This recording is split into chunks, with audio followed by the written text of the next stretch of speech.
المستشار كمال عثمان بالمجلس الوطني لدعم رئاسة الجمهورية يعلن دعمه الكامل لقرارات القيادة الحكيمة ويؤكد مساندته للقضية الفلسطينية. الرئيس عبد الفتاح السيسي: عشت دوما فخرا للأوطان بإذن الله، والخبر يعبرها تاني بإذن الله، بإذن الله، وبإيد جيشنا رافعين راسنا بإذن الله، بإذن الله، والخبر يعبرها تاني بإذن الله، بإذن الله، وبإيد جيشنا رافعين راسنا بإذن الله.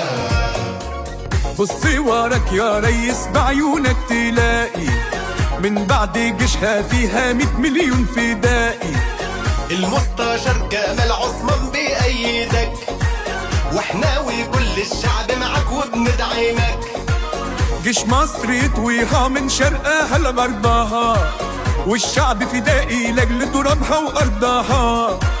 المستشار كمال واحنا رمز الصمود، بإشارة احنا وجيشنا واقفين على الحدود. الله اكبر، أذن وكبر، الله اكبر، مين ده اللي يقدر يتحدى مصر او عقله فكر؟ بإذن الله، والخبر يعبرها تاني بإذن الله، بإذن الله، وبإيد جيشنا رافعين راسنا بإذن الله، بإذن الله، والخبر يعبرها تاني بإذن الله، بإذن الله، وبإيد جيشنا رافعين راسنا بإذن الله.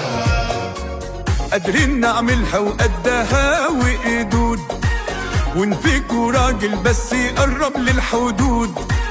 المستشار كمال واحنا إرادة حديد، ولا نسيتوا الإسماعيلية وبورسعيد؟ قادرين في أي وقت نصدق يا أعادي، شعب وجيش شوية شرطة كلنا فدائي. المستشار كمال عثمان واحنا معاك، واقف يا وطني قصاد كل من عاداك. الله أكبر، أذن وكبر،